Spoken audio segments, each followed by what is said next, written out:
Welcome then to the meeting. I think the only apologies are Debbie and Mahmouda. Is that correct, Julie? That's right, yes. Okay, all right. Declarations of any other business or interest in the register? No. Minutes of the meeting, item 5.1. Any corrections, please? No. Action log and matters arising. As far as I can see, there's nothing that's outstanding, so it's either in hand or done. So if we may, we'll move on to the quality section and item 6, patient story, urgent community response. And Heidi, I think we'll just hand over to you. Is that okay? Yeah, please do. So I'd like to introduce this morning Emma Tompkins, who's one of our advanced nurse practitioners from the RAT service, and she's come to talk to us and take questions on the rapid response service. Welcome, Emma. Over to you. Thank you. I will try and upload my slides. Hope they will work. Please let me know if you can see them in a second. It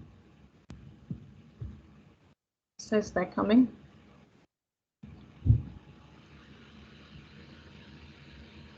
Is that visible to you? That's fine, thank you. Yeah. Okay. So hello, I'm Emma Tompkins. I'm an advanced nurse practitioner working in the newly formed Urgent Community Response Service. This is a service that was set up in response to the Ageing Well and the government scheme for treating people at home rather than admitting them to hospital.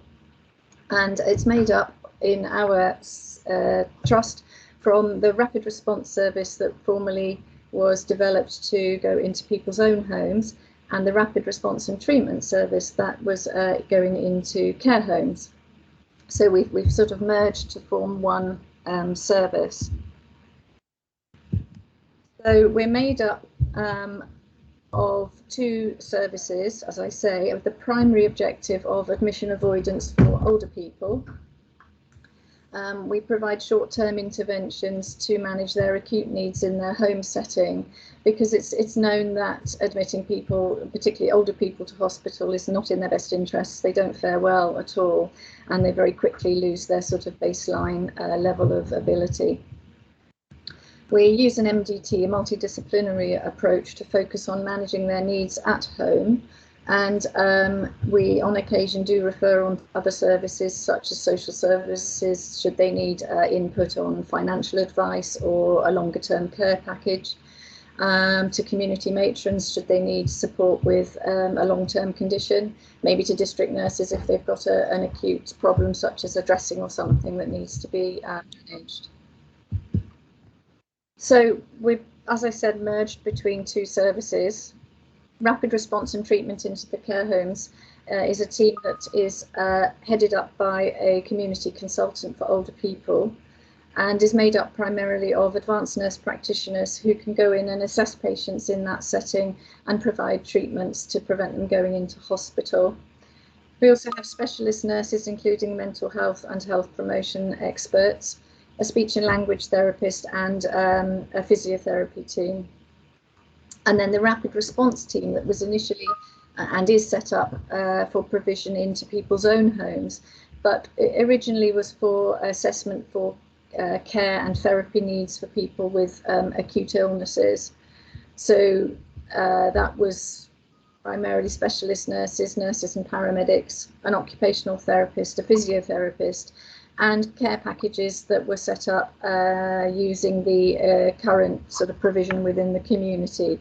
So teams would go in to assess somebody who was referred by their GP, and would identify needs such as maybe they're off their baseline, so their mobility isn't as good at the moment, or they weren't able to manage their sort of activities of daily living in a short term because of acute illnesses, and so they would arrange a care package with a local provider.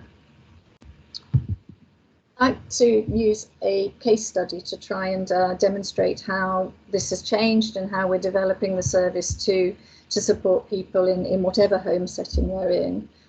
And the case study I've chosen is actually a patient in her own home, 90-year-old lady, who was initially referred to rapid response for a therapy and equipment assessment by A&E, where she'd been admitted for a short stay following some falls. And A&E suspected this was caused by a urinary tract infection, and also found her to have low blood pressure and to have a low sodium level. So she was referred to rapid response on discharge from A&E for them to go in and to assess whether or not there were any other care needs or medical needs that we could help with.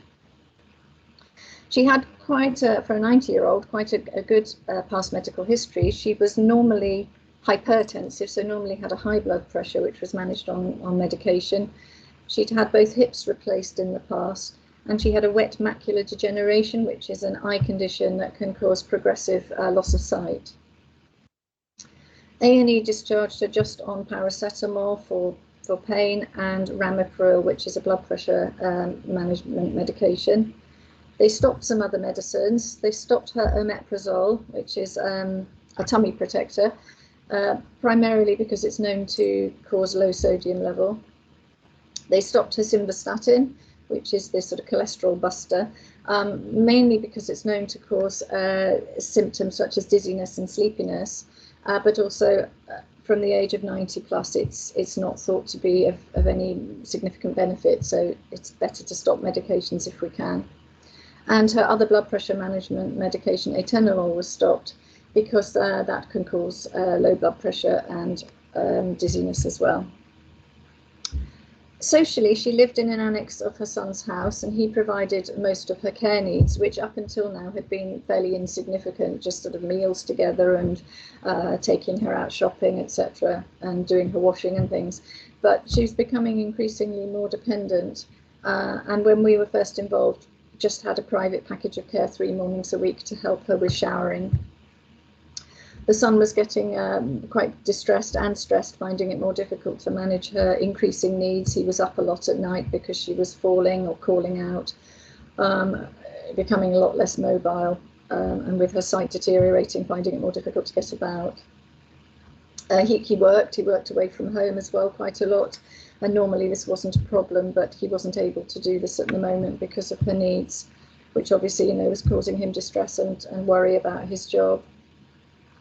He did have an estranged wife locally and 2 teenage children, but they weren't particularly supportive or helpful with this increasing problem.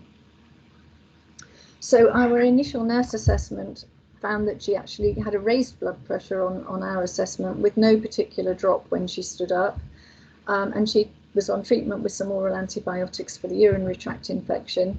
And A&E had also suggested a fluid restriction of 1.5 litres a day to try and manage the sodium level. Very briefly, symptoms of low sodium. Our patient was manifesting quite a few of these. She was more confused than usual and more tired than usual, and she had a noticeable drop in her mobility, including these falls that had taken her into A&E. She also had noted as a low blood pressure in A&E, and so her blood pressure medications were stopped. So quite a few of the sort of known symptoms of low sodium she was displaying. Actually, when we did our initial assessment, the nurses quite quickly asked for advanced nurse practitioner A&P input, and we assessed her and advised a daily assessment initially with regular blood tests to support the diagnosis, to make sure that the sodium was improving, and regular liaison with the GP, because obviously the GP ultimately has responsibility for all patients in the community. She was found to be constipated, and so some medication was prescribed to help with that. And as we sort of kept reviewing her, she was becoming more hypertensive, so her blood pressure was going back up. So we reinstated the atenolol and subsequently also added amlodipine, another medication for blood pressure, to try and control this, and regularly monitored her BP.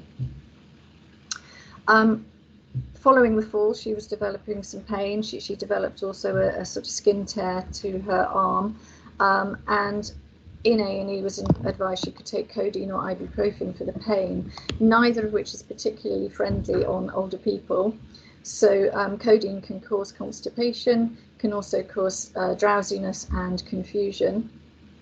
And so we suggested she didn't take that. Ibuprofen can be quite unpleasant on the stomach, and as she'd had her omeprazole stopped, we felt that this was also not appropriate. And so we prescribed some Ibuleave gel to be applied topically to the area of pain, which was her low back primarily, to try and help with some of the symptoms of the pain, but to reduce the side effects of those alternatives. Sadly, as quite often we're finding is the case with older people, when they are not well, when something changes, they do develop further potential infections, and she did subsequently develop a lower respiratory tract infection, and so the ANP prescribed some doxycycline for that antibiotic. And potentially, as we develop the service further, we're hoping that further interventions can be introduced into patients' own homes that we currently already provide in care homes, such as supporting an infection with subcut fluids if somebody isn't drinking very well, or even IV medications if required. So the nurses from the Rapid Response Service also were managing the wounds that she developed when she fell and providing this daily assessment of her needs. We're able to support the son and also coordinate any other services that might be needed, such as, for example, a social services assessment for funding to see whether or not a longer term care package could be put in place to support her. The service's occupational therapist also provided an assessment and identified that a profiling bed such as is used in hospital would be useful to help her with positioning, and ordered that to be delivered. Her walking was also assessed, and she was provided with a walking frame during the assessment. We carry a certain amount of stock around with us. We use a small van, and so that could be provided straight away to assist with her mobility. She was given some advice on continence and also had a physiotherapy assessment in the first few days, and was given advice on posture and exercises that could be useful to her.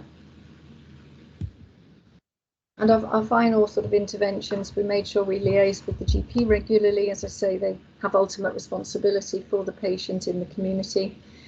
And we had discussions with the GP regarding the patient's advanced care plan and respect form, which are used for people to make decisions about their wishes and needs should they move towards the end of life, whether resuscitation would be appropriate, whether they want to be treated at home or in a hospice, etc., etc., how far they want to go with treatment anymore, etc. And we offered to facilitate this conversation, but the GP knew the patient quite well and wanted to manage that herself, and so we initiated that discussion happening, and she's put a respect form in place. The final thing really just on our findings, that we do have access, as I say, to a community consultant who supports our service, and any advanced level advice and decision making we could refer to her for. And in fact we did when we were talking about managing the patient's lower respiratory tract infection and the blood pressure management, introducing those medications back in.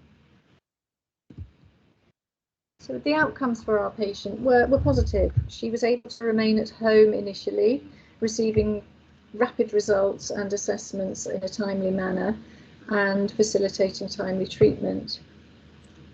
We had instant input from one team, which is important. Our team is multidisciplinary, so we can kind of coordinate a patient's needs just with one service, which means it's more consistent, more comprehensive, and easier for a patient to access because they've just got one person to call, really, and we can support the whole family. There was potential for further advanced assessments and treatments if required. As I mentioned, we could have introduced supportive fluids if she wasn't drinking as much when she was acutely unwell, or IV medication should that have been required.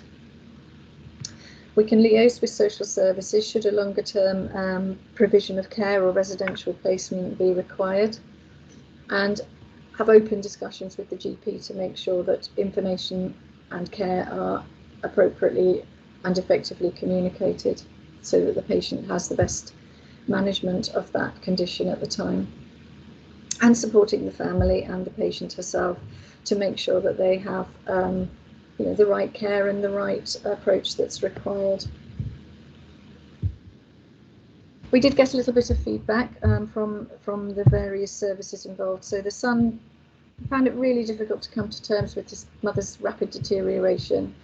Was very undecided about the best way to support this and how to move forward. And so we were able to spend quite a lot of time talking to him and helping him come to terms with what was happening and also plan for his mother's future.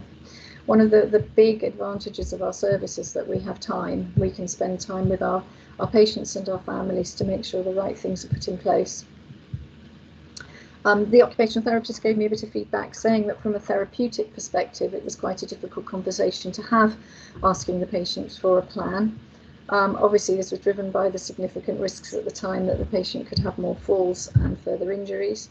But she said that having the time to have that conversation was really important. We didn't get direct feedback from the patient, sadly, because she was unwell, confused and anxious about the whole episode of our intervention. She's Scottish and she wanted to return to Scotland, but that wasn't going to be realistic. And the son in the end and she came to the conclusion that she would be best off in a care home, and initially went in for some respite care, but is now settling well into the care home as a permanent feature for her. I'd just like to spend a couple of minutes talking about the benefits of the service based on that sort of case study I've just introduced to you, and also what challenges we're facing. So clearly admission avoidance for frail older people is very high on the agenda in the country at the moment, and we feel as a service this is very important. They're very vulnerable to rapid deterioration, both physically and mentally, when admitted to hospital, and so trying to keep them in their home setting is our absolute goal. The benefits socially and psychologically and physically are enormous. There's obviously also some cost benefits to them staying at home, avoiding expensive treatments and stays in a hospital. It certainly frees up GP time, because our time spent with older people is lengthy. Our consultations are long, thorough. We look at the whole person, their holistic needs, and try to spend time really getting to know them and finding out what their needs are. And obviously for a GP, that's a lengthy, a difficult thing to do. We provide support to the family and their whole network, including friends if necessary, other potential voluntary carers who might be involved. And we can also signpost to the appropriate agencies such as social services, our community consultant, community matrons, etc., as I previously said. And we can spend time with them and their support network to make sure that everything that needs to happen is put in place. Some of our challenges, we found that trying to upskill the team has taken time, resources and experiences of other staff, which means they're having to spend time maybe away from their caseload supporting other staff's needs. There has been resistance to the process. Any change is obviously difficult for people, and we have been going through quite a significant change management program, trying to upskill certain members of staff and integrate them into the whole service to make sure that we are a whole multidisciplinary approach. Sometimes it's difficult to get hold of a GP in a timely manner, as I'm sure you know, and sometimes we need to have conversations with GPs quite urgently, so communications and involvement of the GP can be delayed. Just balancing our rota, making sure we've got the right staffing levels on, because we've now extended the service to be not 24 hours a day, 8 till 8, 7 days a week, which is different from how we were before. So we've had to balance the rota, and we've employed new staff as well, so integrating them into the service is a challenge. Communication is a big issue for us. We all use different reporting services, different reporting packages on the computers. So in Berkshire Healthcare, we use Rio. GPs use a different service. The out-of-hours service use something called Adastra. And paramedics, again, use a different reporting mechanism. So trying to get information across all those different packages of information can be very difficult and quite frustrating. And provision of care to ensure the patient is safe at home has been quite tricky because the care agencies haven't got enough provision a lot of the time for what they currently do, let alone for what we're going to be asking them to do moving forward. So we have had some funding from the Ageing Well, which has been amazing because we've been able to start to recruit and employ our own carers, which will obviously going forward be really helpful because we can then put packages of care short term in while we source longer term provision should somebody need it. And finally, there'll always be more need than there is available provision, clearly, which is just the nature of the NHS. So finally, just thank you very much for letting me tell you about the service, and I just wondered if you've got any questions. Emma, hands up. Emma, thank you very much. This I think there's lots of questions. I think David Buckley had his hand up first, and then Eileen. David. Thank you. Thank you very much for the presentation. I really found it interesting. I know there are loads and loads of patients who would benefit from this sort of service, and we must recognise there's an increasing number of people with frailty, elderly people with complex needs. Yeah. So I had two questions. One you've touched upon already. I'm a retired GP, and I can imagine there's an interface issue because not only is there communication issues and timeliness communication, but actually the service is, how can I put it, undertaking some of the work that I used to undertake routinely 5 years ago. Yeah. I think perhaps the more important concern I've got is, do you have an exit strategy? People who are 90 or over get recurrent issues like this over several years, and you say it yourself that you spend a lot of time with them, and I can just imagine the demand overwhelming you quickly if you can't withdraw a service that is supposed to be there for the acute situation. Yes, I mean we are sort of really designed to be maximum of 10-day service. So from the point of view of the acute illness, we will go in and support and treat that illness with the support of the GPs and discussion on a regular basis with the GP about what they would like us to do. Most of the patients in their own homes are still referred directly by the GP for acute support of their treatments. So the GP initiates treatments quite regularly still, and we will then go in and support that treatment with care needs, with equipment primarily, but also then on discussion with the GP with things like potentially offering short-term provision of IV or subcut fluids to try and boost somebody more quickly to get over that infection or that illness. Now, yes, as you say, obviously, frail older people, there is a massive deterioration in their health very quickly when they have an acute illness, and also that we often see that then sort of plateaus at a lower level, so they will become acutely unwell, their ability to manage will deteriorate, maybe their mobility or their ability to look after themselves will become less, and it doesn't always come back to that previous plateau. So we see a sort of step effect of illness, plateau down a bit, illness, plateau down a bit. And so that's why the care side of it and our ability to liaise with social services to provide longer term care packages should somebody start to need more help and intervention, or our discussions with the rest of our district team, such as community matrons, to manage long-term conditions, and district nurses to help with supporting somebody's other needs. But yeah, it is a challenge, and it is going to be something that, as I said, you know, my last comment was there's always going to be need outstripping supply. Thank you very much. Thank you. Aileen. Hi, yeah, like David, thank you very much. I absolutely found it very fascinating. I've mentioned a couple of times I've got an elderly father, and although I don't think it was the urgent community response team service, because I'm not sure it was set up at that time, we certainly had lots and lots of support from the rapid response teams, which was fantastic. Interesting, Dave made the point about moving away though, because once we moved away from that service for my father, that did feel a little bit like, oh my gosh, we've been kind of almost let go. So that was an interesting point that David made. So I was going to ask about a couple of things. IT supporting it, and you did mention in your list of challenges that it is a problem for you. So you've covered that. So it's just, you know, a challenge that we need to be aware of, because obviously with the processes and the right technology support, everything will be made simpler and more efficient.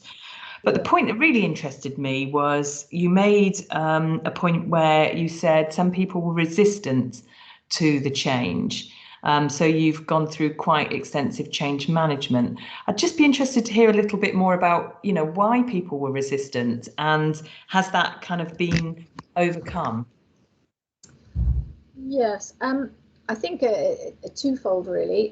One, anxiety over the change in knowledge that some staff felt they may be required to develop, because the previous service was very much, from the rapid response side into people's own homes, was very much around them providing assessments for acute care needs, equipment provision, OT type equipment, should somebody, for example, their mobility be reduced, they couldn't get to the loo, so they would provide a commode. So quite practical abilities and skills, and also some monitoring, but very much guided by the GPs. Whereas the rapid response and treatment service into care homes, the advanced level of assessment and treatment, the ANPs within the service are all prescribers. We are autonomous in our own field for assessing and treating frail older people. And so I think there was some anxiety and some fear about how much upskilling some members of staff would need to achieve. And also some anxiety just around the bigger service and what that would entail, and working with other people that they perhaps weren't familiar with. Are we overcoming it? Yes, it's getting there. We've still got some work to do. There's a lot of staff undergoing extra training and development, which is brilliant. We've got a couple of members of staff doing their prescribing on the rapid response side of the service, and some newer members of staff who have come in who are going to be doing the advanced history taking and assessment skills, so that they can perform more advanced assessments in people's own homes, and then, you know, refer back and liaise with the ANPs in the service. Thank you. Thanks so much. Mark and then Julian. Morning, Emma, and thanks ever so much for your presentation. It came over as both really professional and knowledgeable in terms of your subject area, and I was grateful for that. It also brought back recent experience that I've had with my stepfather, who, following a stroke and being released from Winchester Hospital, was put into 2 different care home settings, one of which really didn't seem to want to engage with the clinicians, and the second that did, and one resulted in him returning to hospital on 2 occasions and the other not, and having a much more intensive relationship with those secondary care and primary care within the care home setting. What is your experience in terms of how we can get the care homes to be more receptive and collaborative with us, as opposed to those that actually see it's easier for them in many respects for the patient to return back to a secondary setting? Yeah, and out of interest, are these care homes within our No, one is in Hampshire and the better one now is in Wiltshire, and they're very different responses, and it's been quite fascinating observing that. And do they in those areas have a similar service to our own, with people going into rapid response into care homes? Within Wiltshire, the experience here has been much better in terms of those teams going in and have avoided in returning to hospital, and local prescribing very immediately, and the experience is very different on that MDT experience. Right. I mean, I think it's a developing service across the country. Certainly, we were one of the first within West Berkshire to have the rapid response into care homes. And so I think probably part of that resistance and problem has just been lack of knowledge from those care homes you've experienced, and perhaps lack of experience of a service like ours. We found within our care homes that there is, as you've described, some difference. Some care homes are very receptive, very keen to have us in as often as possible, very, very proactively wanting to manage their residents in that home setting wherever possible. Occasionally it's not possible, obviously, if somebody's having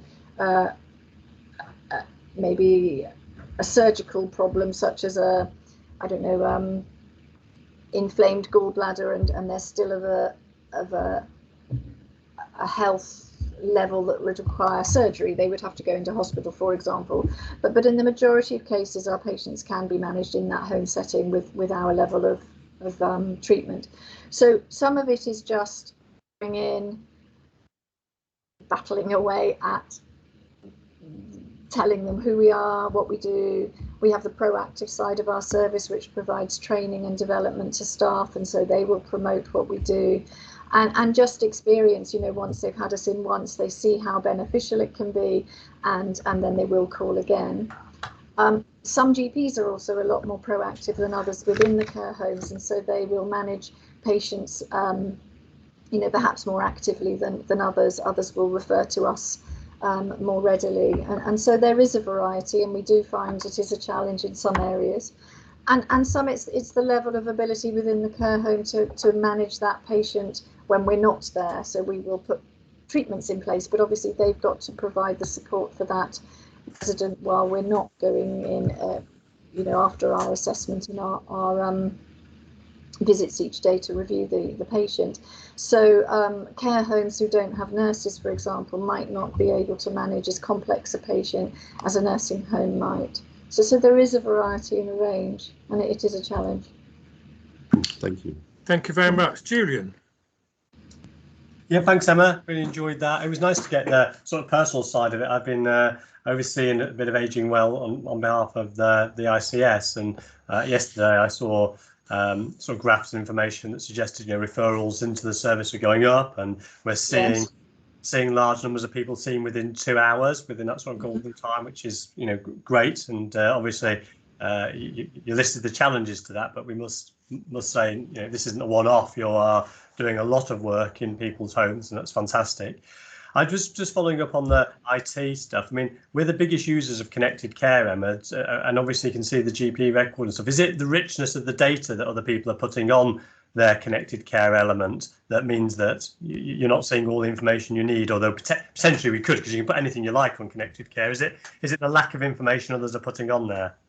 Yes, to an extent it is. If we go in to see somebody on an initial assessment, we want quite a lot of information about their past medical history, their background, previous admissions to hospital possibly, and what's happened there.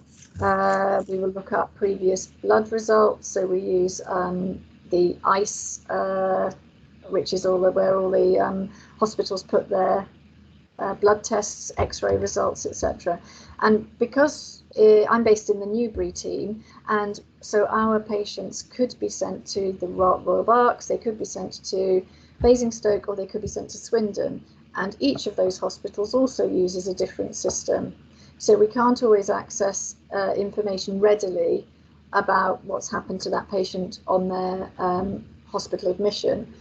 And quite often we do get, one of the things I didn't mention, we do get referrals from the frailty teams and A&E teams within those hospitals directly back to us. If they have had a short-term admission for somebody following a fall, for example, they want to get them home as soon as they can, and they will ask us to then continue support at home. So it's very useful to know how that patient was while they were in hospital and what happened to them. So that's one bit we don't have easy access to. And then, yes, it is, some systems aren't kept up to date. If a patient moves settings, so they might move from their own home into a care home, and they will have therefore a change in GP practice, it can take a while for that to be updated. And also on Ad Astra, which is the service that out of hours primarily use and the GPs use to inform out of hours, their care plans aren't always up to date, and the information about their advanced wishes, for example, are not up to date. And that's really significant and important with the frail older people. If we're trying to keep them at home, the care home out of our hours might be presented with a deteriorating patient. They may well call 111 or 999, and if they haven't got up-to-date information about what that patient's needs and wishes are, then they could be taken into hospital inappropriately. And we do find that does happen, and sadly, particularly if someone's moving quite rapidly towards end of life, they could be at risk of ending their days somewhere they didn't want to be. That's really helpful, actually. So, there's the issue of outer Berkshire hospitals, and secondly, even if we're on the same record, if people don't have up-to-date records, they're kind of know. Okay. Yeah, and it takes a long time for us to look at all those different systems and to glean the information we need, which is obviously frustrating for us, but also potentially reduces the amount of time we have to then spend with the patient treating them, with the pressures of other referrals coming in. Okay, Emma, thank you very much for a fascinating presentation. I must admit, I was struck very much by the fact that these teams actually deliver. So it's, they're not just observing and passing on an email, they're very much working together to deliver the solution, which is great. I think, like some others on the call, that the IT and the data management issues are sort of ones that I suspect we'll want to come back to, not because of you, but just to understand more widely what we can do to make that better. And so I think it's fantastic, really good, and I hope when I'm old and frail, I would have a service like this available to support me. So, absolutely. So thank you very much indeed. Thanks for your time, and we better move on now. Thank you, then. Bye-bye then.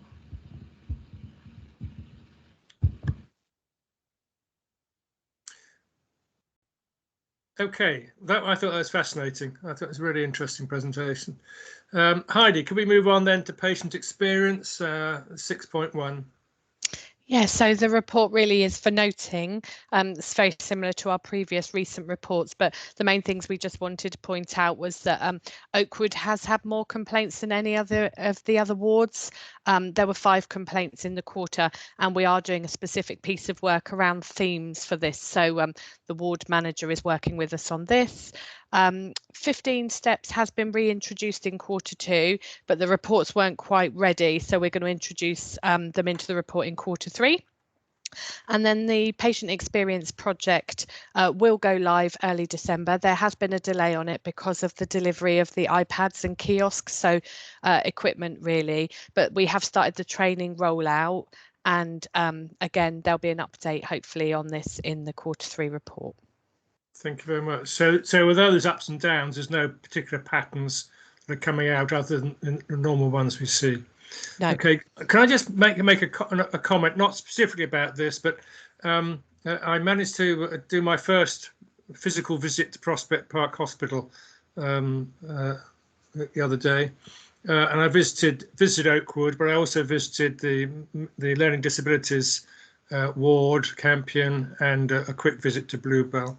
And I must say, having spent quite a bit of time with the staff, and this has nothing to do with complaints really, but just seeing some of the pressure they're under, and how resilient they're being and how committed they are to their patients. I just thought it was very impressive. And I just, sometimes we always look at the difficulties and the problems, and perhaps we need as a board to reflect the fact that we're really impressed by the work the staff are doing under very difficult conditions. So I just wanted, sorry, that's a slight side issue, but I just felt I wanted to say that. So any questions for Heidi on patient experience, please? Mark. Just a quick one from me, Heidi. On page 47 on the CAMS section, and CAMS was an area highlighted in the report, care and treatment as a heading has come through quite strongly on a number of the different pathways. And I was just wondering, are there any common themes coming through there in terms of care or treatment, or are they all just isolated aspects? Yeah, Mark, they're generally isolated aspects. We did review this because CAMS was our other high area, which was higher than it had usually been, but they were all about completely different pathways and different reasons. It's just because they're lumped under one heading of care and treatment, but we didn't identify any themes. I say the only area we did identify themes was Oakwood. Okay, thank you. Julian. Yeah, I mean, I'm just pleased with your response about Oakwood. We don't know what's going on there, so the fact that you're just doing a little bit of an investigation is helpful. Yeah. I spent a morning there last week. They said you did. I spoke to 8 patients. It was a good time of the day. They were up and everything else, and everyone, it was the most positive feedback I've ever had. So it's always complicated, and I expect there's nuances that we need to get behind, which you never get in a report quite like this, because as I say, it was the best visit I'd ever had to Oakwood, and then I read this and I think, okay, but obviously it's maybe a thing in time. But I'm pleased you're looking into it. That's all, and see if there is anything we can learn from that, which is good to see. And they said you'd gone, Julian, because one of the things that had come out in the complaints is that patients weren't getting up and dressed in a timely way. And that's when they fed back, well, Julian came and they were all up and dressed. And they were, and generally they are. So we think it is specific cases related potentially to physio, when the physio can see them and different things like that. But it will be helpful once we've had this review. And we think the review will take about 4 to 6 weeks for us to do. Yeah, just say it was an unannounced visit. I hadn't. I was at Prospect Park and wandered through that morning, so they weren't to me. Thank you, Julian. Heidi, thank you very much. Can we move on then to safe staffing 6.2? So touching on what you said, really, I think, Martin, in this 6-month period, it does show the resilience of the staff. We continue to have challenges with staffing, particularly at Prospect Park, as you'll be able to see from the report, has been quite a challenging 6 months, but the resilience of the staff really does stand out. We do use a number of tools to look at our safe staffing model, and the safe staffing Minu and Debbie do sign off their declaration for safe staffing for the 6 months, and that's on page 93, just for information. Okay. Are there any? The report uses lots of tools, as you said, to assess. As a layperson looking at those tools, I couldn't quite convince myself that they were terribly helpful in terms, because they don't get down to the fineness of the acuity of patients, the size of the ward, all sort of practical things that you'd actually have to take account of. Are they useful as tools to help guide you? Yeah, I mean, the tools are useful. I mean, we do the care hours per patient day, so that's how many hours of care each patient gets individually. We do benchmark that against other local trusts and national trusts. That's through the model hospital. We do the dependency tools, which looks at patient acuity. We do that twice yearly over a 20-day period, so also very beneficial. And the other thing we're introducing is the new safe care module. So this is part of the e-rostering module, but it looks at patient acuity and what the actual needs are. So we've rolled that out so far into the Community Health West wards. We're due to go live with the Community Health East wards. It's just starting to be rolled out now. But early indicators, what they've shown us so far, and it is very early indicators because we can't really compare any data at the moment, it's looking like our staffing levels are what we would expect them to be for the acuity of the patients, but it is very early data. But we hope to roll it out to Prospect Park as well in the new year, and then we'll get a much bigger picture. Thank you, Heidi. Naomi. Yeah, thanks, Heidi. I was just reflecting on a conversation actually we had in the last finance committee meeting, which was in recognition. The discussion started on reflecting on how bank and agency staff had increased over the last couple of months, and we were looking at August and September figures, and that was noted. And then the conversation went into the importance of celebrating successes. And Debbie reminded us that that's being done kind of across teams, which is a really good way of sort of underpinning morale, ensuring that resilience remains high, and so on and so forth. And she mentioned that a number of different initiatives were taking place, because that, it will matter that each team does that in their own way. But she mentioned putting together a book of good practice over the last 18 months relating to, real life experiences during the period of COVID. Is that still a work in progress? Yeah, because I'm really excited to see that book when it comes out. Yeah, so it really is. And one of the things we're doing as a corporate team is we're starting to introduce, and we're looking at it actually next month, is, what can we take? So what are the key things for our teams? And then we want to roll it out wider. We have learned. So what do we do differently now to what we didn't do before the pandemic, and what has been the successes of that? And I think that's really important for us to take away. And I think we can then share that across other teams and other services as well. So yeah, it definitely is. It's very early stages, but it's a work in progress. Okay, very good. We'd love to see it when it's done. Thank you. Thank you. Heidi, I've just got one thing I wanted to ask on page 81, which is about length of stay, mental inpatient. We're sort of an outlier in terms of length of stay, if I read the diagram correctly. Is that driven by things like the higher acuity of our patients because we have a slightly different admission policy, or because it would be, that would be a factor? I don't know if it is the factor, but that accounts for longer length of stay. It's a number of things really, and we do ask the wards to look at it, because it's been less so. I mean, previously it might have been about out of area placements as well, but it's a number of factors. I wouldn't say it's one thing for the wards that we could specifically identify to why we have a longer length of stay, but it is something we recognise and obviously monitor. Okay, fine. Thanks so much. Any other questions, comments?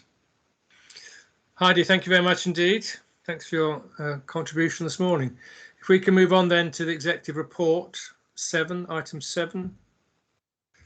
We use the usual thing, I think, of just any questions on the report.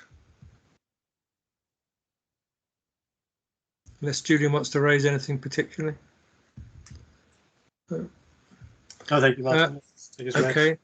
I just note the COVID vaccine uptake was at about 90% for us, and with further work going on. So I assume that we hope that we can keep persuading the last 10%, or that valid part of that 10%, to get vaccinated. Okay, in which case we'll move on to finance, item 8. Paul. Thank you. Sorry, did Naomi have a question? Naomi, sorry, I missed you. Paul, just hang on a second. Not at all, Martin. I just wanted to not to kind of gloss over. I think we're expecting a formal announcement, aren't we, about mandatory vaccinations for all our patient-facing staff. And I just wondered, Heidi or Minnow or Julian, whomever, a bit of insight and reflection on that and how it might land for us as a trust.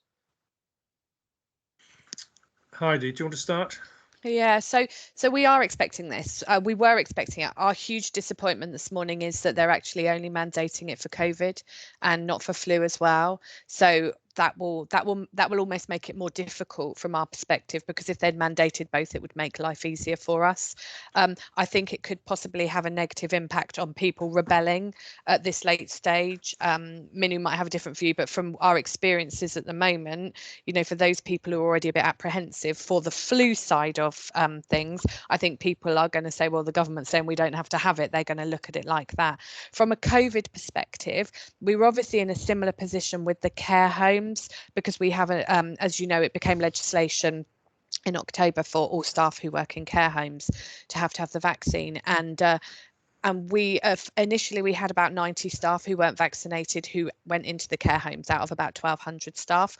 We've actually dwindled that down to 1 now. So we just have 1 member of staff who's got to be reviewed. So I think once people see that it's part of their role, I think we will have pushback. I think we'll definitely have pushback.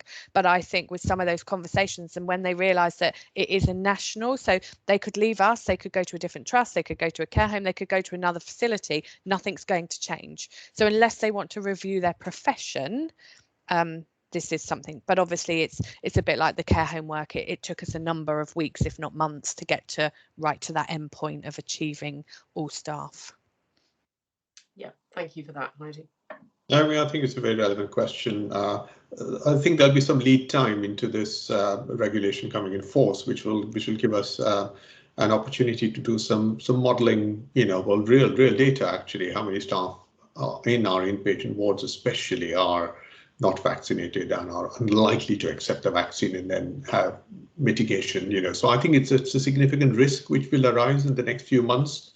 I guess we're just waiting for the formal announcement because, we don't want to jump into action before that. But once it happens, I think we'll have to take some serious stock of this and how we're going to keep the services sustainable over the, period whenever that comes into force.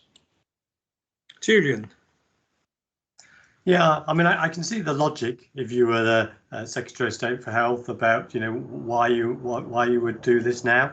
And as I say, I think we've got about 93% of our staff vaccinated now, doubly vaccinated. So it's a relatively small number. And I think that the trick now will be to allow for personal conversations as opposed to beating people over the head with the, it's legislation, you've got to do it, and you're not going to be able to get a job anywhere else. I don't think it's going to what's win it. I think there will be some personal conversations help with people make those decisions. What we saw with our staff who work into care homes was once it became, and they saw that it was a group of people sort of came forward reasonably quickly, and then some were a bit slower and there's some individual conversations to the point where we've got one. So I expect some people will come forward naturally, but I think the trick in order to make sure everybody does get vaccinated, but without losing people, because we can't afford people to say, actually, do you know what, I'll work in a different sector. We don't want that to happen. So I think that the good trusts will say, okay, how do we do the both here? And I think it's personal conversations, understanding what it is that's an impediment, and seeing how we can unblock that for individuals. So Minu says it's likely, it hasn't been announced, but it's just sort of been leaked, hasn't it, that it's likely to be March, April time. And so that gives us time to set up those conversations with those individuals who maybe still have some concerns.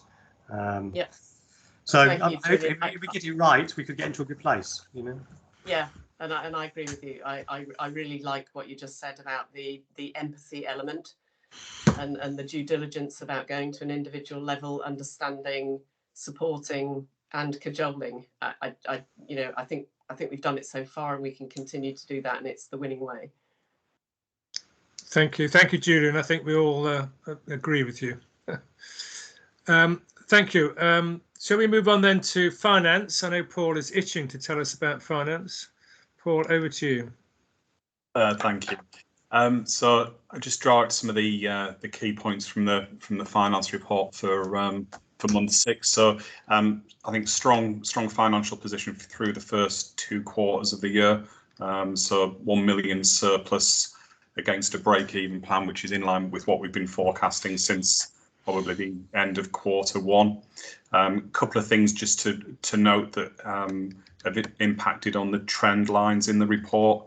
You'll probably notice both in the income pay and non-pay charts, there's spikes in the month 6 numbers. So the first reason for that is that we've had to account for the 21-22 pay award and all of the back pay to the beginning of this year in the current month. So that was about 2.5 million of additional pay expenditure. We've matched that off with assumed funding, and the net position in terms of the real funding that we will get will wash out in H2.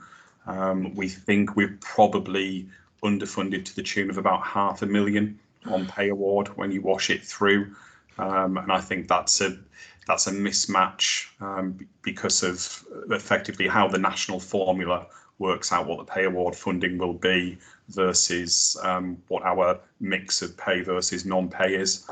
So it's a funding formula issue rather than something arising from our sort of underlying position. What we have been able to do is provide for that pressure, which is partly why we're showing a deficit in month. The other thing to note is that the elective recovery funding, which, if you remember, was made available to organisations for delivering above threshold activity levels in the first half of the year, our funding was being held by Oxfordshire CCG, and as a result of H2 planning guidance, that needs to be distributed to providers. So we've taken our full share of that elective recovery funding, which now means that we've got the funding in place to support the capital to revenue spend in the second half of this year, and that'll be linked through to our capital forecast to make sure that we can spend all of that. The challenge will be if we can't, and we know that some of the projects are slipping, we may need to repay some of that back to the system during H2. On positives, we've started to see some increase in workforce, so in particular across IMS, IAPT and Neuro teams, and that's all backed by new investment income, which we've been able to drop in to match that level of expenditure. We're still not seeing levels of increase that would be expected, so we're still continuing to defer commissioner income into the second half of the year, and we're assuming we'll get to a position where we can agree a carry forward position with the commissioners, or we'll be able to utilise that funding non-recurrently in the second half of the year, with the assumption we won't lose it or have to repay any of it. We've also just included in the report, obviously, we've spoken for the past few months about the pressure on out of area placements. We've added some additional narrative and charts into the report this month. Obviously, the numbers for OPEs have peaked at about 27, which is the highest over the last 2 years. That's been impacted by COVID and bed closures at Prospect Park, and those numbers include a number of block beds that we've purchased, which we expect to keep in place over the course of this year to ease pressures. And there is a programme board now set up focusing on out of area placements and flow through Prospect Park, which will be again key to trying to reduce those pressures in the second half of the year. Just moving on to capital, we're starting to see some slippage against some of the programmes, particularly probably the head office programme, which we assumed would be further on than expected now. We're also starting to see some supply chain issues impacting on IT, and obviously IT is one of those areas where if we do have any slippage in the capital programme, IT is one area where we usually can spend capital quite quickly. So if we're starting to see supply issues in that area, that may impact our ability to spend the capital plan in totality over the course of this year. But we're reviewing the capital forecast over the coming week, and I'll be taking it through the capital review group next week. In terms of cash, still significantly healthy balance and above where we expect it to be, and not expecting any cash issues in the short or medium term. So happy to take any questions. Any questions? One of the things that that struck me is, and it's just, you've mentioned it, but it does come up very clear in the charts, is the staffing shortfall compared to plan across a whole range of the different groups of staff now. It's looking really quite worrying, isn't it? Yeah, and we knew it would be challenging to include workforce expectations and increases to that level, but it is a case of how we've had to reflect the plan matching the level of investment that we've seen from commissioners. But yeah, it's a shortfall, and what we've got to make sure is we don't lose that investment. Any questions? Rajiv, are you trying to ask something, or you look as though you're muted? Can you hear me now? Yeah, yeah. Sorry, I was trying to put my hand up, but it doesn't seem to be working. I just wanted a bit more colour on the delay in the head office relocation project, please. I think we'll be coming on to it in the second part of the second part of the meeting. Yeah, we'll do. Okay. Okay, anything else? I assume, when do you think, Paul, when do you think we'll get a all this COVID funding, etc., and all the other bits of funding that come on will be unraveling, so we get a clearer picture of the true underlying position? Or is that, or do you have that clearly in your head and it's just me that doesn't?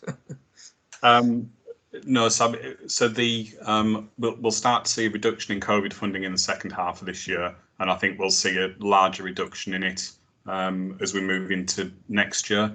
I mean, at the moment, we're not fully utilising the level of COVID funding that we're receiving. So there's a level of non-recurrent benefit built into our numbers, because predominantly we've got probably some estates costs in there in terms of cleaning, some sickness costs, some services like phlebotomy, which we undertook at commissioner request, and obviously there's all of the additional OPES beds that we're currently expensing, which we're utilising the COVID funding for.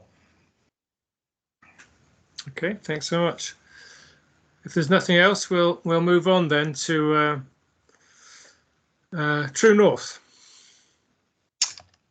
Okay, so again, just pull out some highlights from the performance report. So in terms of some positives, so physical health checks are above target, and we know the target's increasing in September and we're in October, and we're already above the October target. So that puts us in a good position for reporting next month. In terms of self-harm and physical assaults on staff, both red, but both showing improvements over recent months as department countermeasures are enacted, which is, let's say, an encouraging trend in both of those. On the red risks that are either rising or still of concern, I think the two obvious ones which link into the conversation around out-of-area placements, we have got acute length of stay at 52, which is the highest we've seen in the past year and a half, certainly, that's on the report. Again, made worse by bed closures due to COVID during the reporting period, and that's obviously linking to the use of inappropriate out-of-area placements, which we've breached the target for Q2, and they still continue at a higher rate than our agreed trajectory. But happy to take any further questions on the report. Any questions? Yep. Okay, Paul, thanks so much indeed. Naomi, 8.2, anything you want to raise from the Finance Committee? Thank you, Martin. Very little, actually, because we've covered so much already of the agenda but just briefly, things that came up which were important. A people strategy update. Jane gave us some insights to the continual work to improve recruitment and onboarding process for staff and to eliminate waste and duplication, etc. So actually part and parcel of her usual update to FIP. But she was also keen to give us some insights into the fact that we've taken on our first international nurse in the context of recruiting in a creative way, which of course we're having to do, and that's going well. There was a discussion about scaling that up in the fullness of time, and Jane's response was, we need to try this, so it's kind of pilot almost, make it work, learn from that and move on. We noted the quite an increase actually in overall staff turnover in the first part of this year, and Jane explained that as being almost a sort of pent-up issue. In other words, during the COVID period, staff were generally speaking not moving anywhere for reasons that we can all describe, and now with the release of some of the barriers to staff moving, they are starting to do so. So that's being carefully monitored, and our countermeasures are being built in as we speak. In terms of the financials beyond the first half of the year and reviewing that, which we've just done, we did take a look at the second half and the planning activities for the second half of this year. There will be a requirement to do some cost savings and efficiencies, and Paul and his team are working that up in some detail, which is good to see, and we'll hear more about that. And we also started to look at the plan for 2022-23, which I will say is very, very much in its infancy. And once again, Paul and his team are working that up, and we as a board will have an opportunity to see that as the plan gets matured. Obviously, we touched on the performance scorecard and safe staffing, which we've just reviewed. And we also touched on the board assurance framework, the key risks. We noted that there is a new risk 3, which is actually not so new. It's more a consolidation of 3 others, which was a function of doing a scrub, if you like, of the board assurance framework. And the committee were keen to ask a few questions about that, but got some really good assurance around the actions that are being taken and endorsed the new approach. With that, any questions? I think you've covered the ground very well, Naomi. Thank you. No, I think you've sated people's appetite. So we move on then to Audit Committee. Rajiv, I realise it's difficult for you. It's your first Audit Committee that you chaired, so thank you, welcome. Don't feel you have to give a comprehensive review, but if there's any things you particularly want to raise and we can ask questions about, please feel free. I'm not sure I want to raise anything. I think the minutes are in the pack. We approved the financial statements for the charity, for the charitable funds. And we reviewed the progress reports for the anti-crime and the internal audit. In particular, the internal audit reports as they come through, I think I'm very interested to see them. They're a little bit delayed, I think. Okay, all right. And you've got all the support you think you need, Rajiv, and yeah, okay, yes, that's good. Good, thanks so much. Any questions? No. Okay, well, thank you very much. Let's move on. Councillor Governors, we'll wrap 9.1 and 9.2 together. I've got nothing particular to say about the Council of Governors, other than it seems to be working pretty well. Governors are supportive, they're engaged.